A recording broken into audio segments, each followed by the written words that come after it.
An Android smartphone from one of the OG smartphone makers. Let's check it out.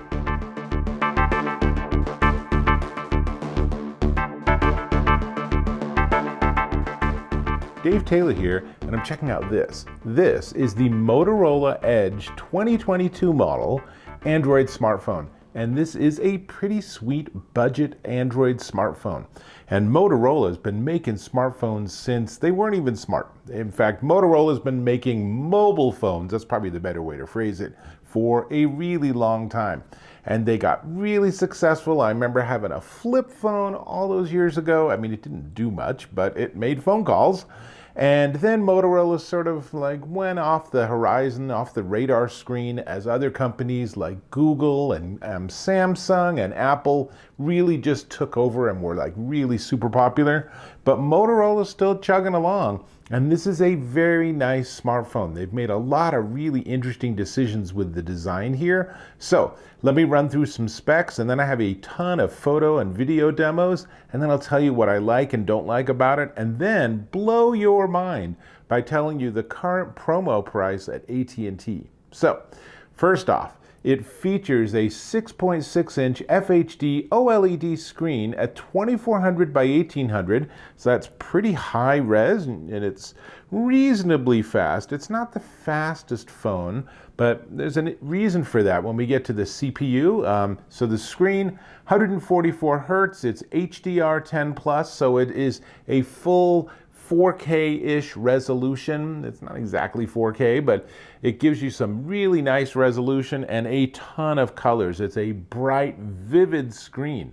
Now, part of the reason for that is because it's not a full IPX7 phone. So it is not fully waterproof like a lot of the other phones coming out nowadays. This one is actually IP55. And that means that it's water resistant and it's dust and dirt resistant. But if you drop it in the pool and you don't notice for half an hour, it was probably a little too long for it to be underwater, and that's not going to be a good look for it. So the front is glass, as you would hope. Whoops, I don't know what I just turned on there. And the back, surprisingly, is plastic. But some people have said that they feel that that makes it cheap, but I don't agree. I think it's just a very typical budget phone, and the plastic has a very nice look to it, so it doesn't look, if you will, plasticky. So you can see that better in this close-up. Also, you can see the 3 cameras, but I don't think that this makes it look particularly bad, and I don't have a fundamental problem with it having a plastic back versus a lot of modern phones also have a glass back or a metal back. So running Android 12, as is pretty common in the Android world, because it's not a Pixel phone, it doesn't have the very latest generation of Android. Motorola has said Android 13's on the way, so perhaps by the time you acquired one, it would be running 13, but right now it's 12. It has 128 or 256 gig of storage. This particular one has, according to the sticker on the back, 128 gig. And the sticker on the back, you're like, what's that? And the answer is AT&T loaned me this phone for this review. So this is actually technically not my phone, so that's how I know exactly what all the specs are. Thanks, AT&T, appreciate that.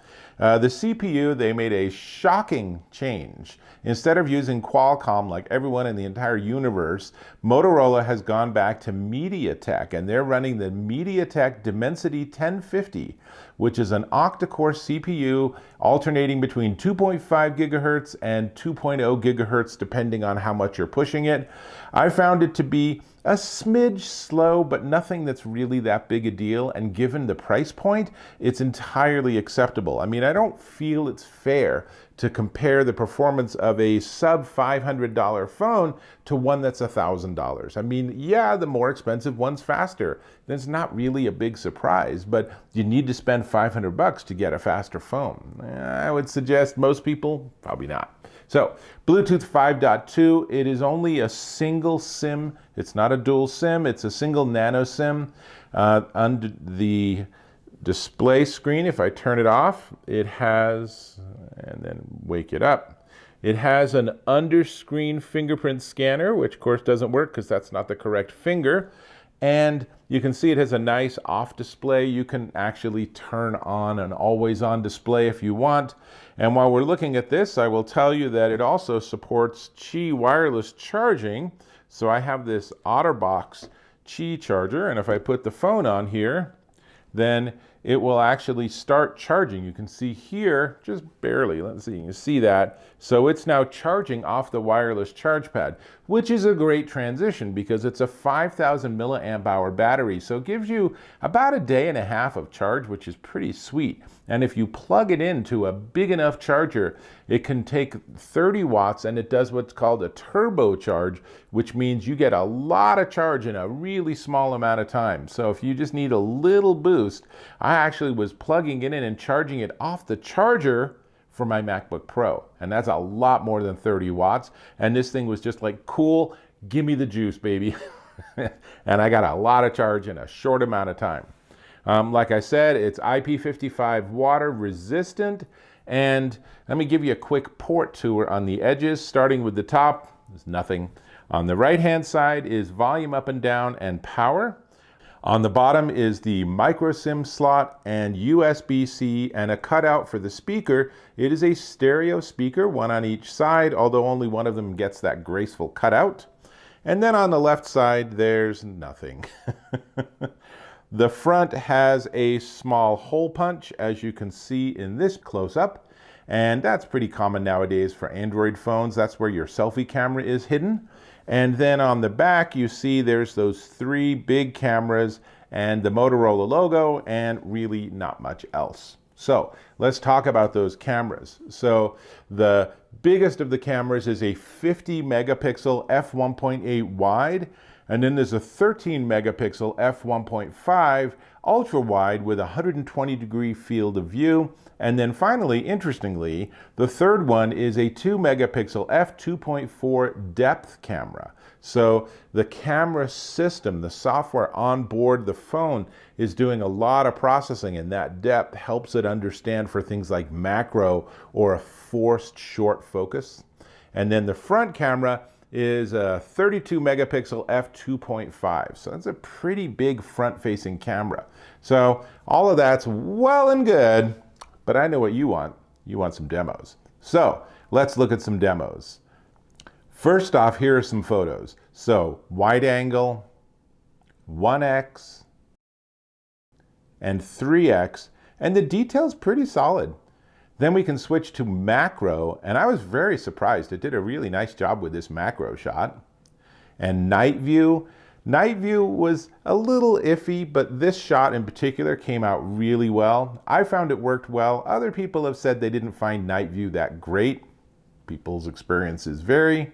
And then finally, here's a selfie of myself that's pretty good. There's some good nuance on the skin tone on my face, but it's also a little contrasty. But video is obviously much more fun. So let's check out video at 1x zoom, 3x zoom,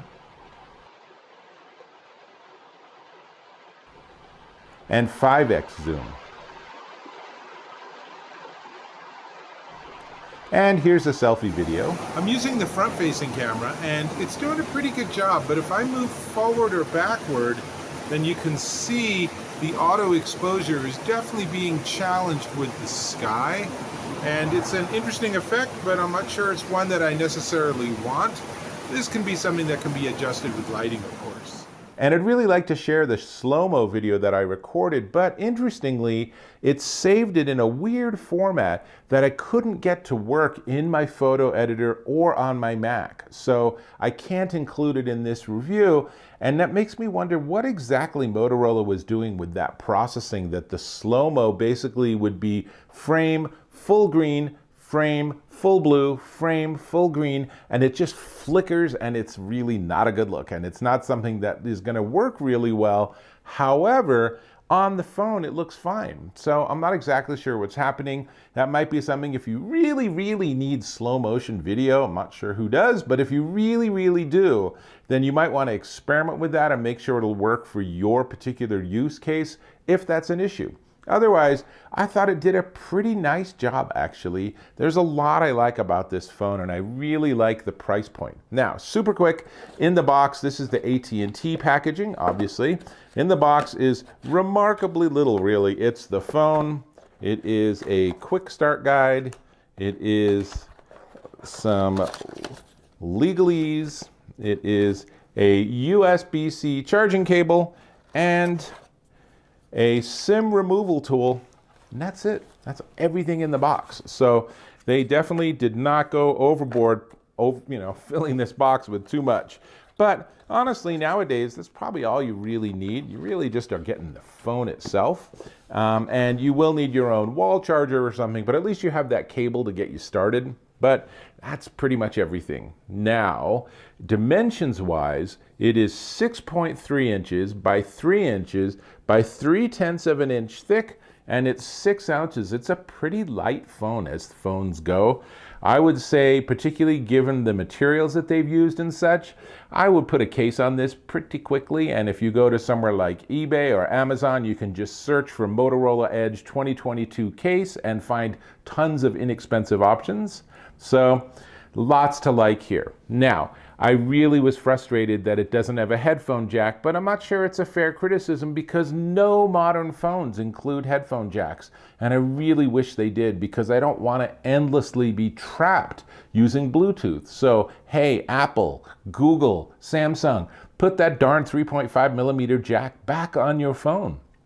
We actually like it. At least I actually like it. Okay, so other than that, there's really a lot going for this. It comes with some Motorola specific apps that give you additional functionality that are worth playing with. I didn't find any of them to be super important, but I also appreciate that it's a thinner layer. It's less customized than like what Samsung does with its own entire UI, which I'm not a huge fan of. If I'm running something like Android, I just want to run Android. So that's where, at least if you're running on a Google Pixel, you're getting just stock Android for, with some additional Pixel features. But Android 12 with the Moto tools, it's like 95% just regular Android 12, and that's a good thing. So really, lots to like here, lots to experiment with. If you're looking for a phone and you don't want to drop $800, $900, $1,000 or more on your smartphone, this is definitely one worth checking out. And especially once you put a case on it, your friends are going to have no idea who made it. So it can look like one of those $800 phones if that's something that's important to you. So we do need to talk about the price, and the price is pretty darn interesting. But before we get to the price, I'm going to ask if you could subscribe to my channel. Click or tap on subscribe, click or tap on that bell notification icon, and we're connected. Really appreciate that. If you found this review really helpful and useful, then go ahead and give me a thumbs up or a like. Definitely appreciate that too. Oh, and in terms of phone calls, honestly, every single phone that I've used over the last couple of years sounds the same, and my voice sounds the same on the other end. So that's why I don't talk about them, because I feel like all these companies have long since figured out the nuts and bolts of getting a phone call to work. So it's not necessarily something I talk about. Anyway, let's talk about price. So this comes in exactly one color, mineral gray. That's what this is. And it is $499.99. Or at att.com, it's normally $13.89 a month, but they're running a promo right now at the killer rate of $5 a month for 36 months. If you do the math, that means it's $180 for this phone. And I double checked with AT&T support, and I said, is there like some payment at the end to get me back to that $499? And they're like, no, this is just a promo, but the promo pricing is only if you do it monthly. So if you're willing to drop in $5 a month for 36 months, you can score this really solid budget Android phone with lots of good features for a remarkable $180. That is a pretty good deal. That is something definitely worth considering if you have, for example, a teen in the house, or you have someone who just isn't a very heavy phone user or is susceptible to breaking things. All of those good use cases. It's a solid option. That's all I got. I hope you found this of value. You can learn more at att.com or, of course, at motorola.com. And this is the Motorola Edge 2022 Android smartphone, and you can pick it up for as low as $180. That's pretty screaming. That's all I got. I'll catch you in my next video.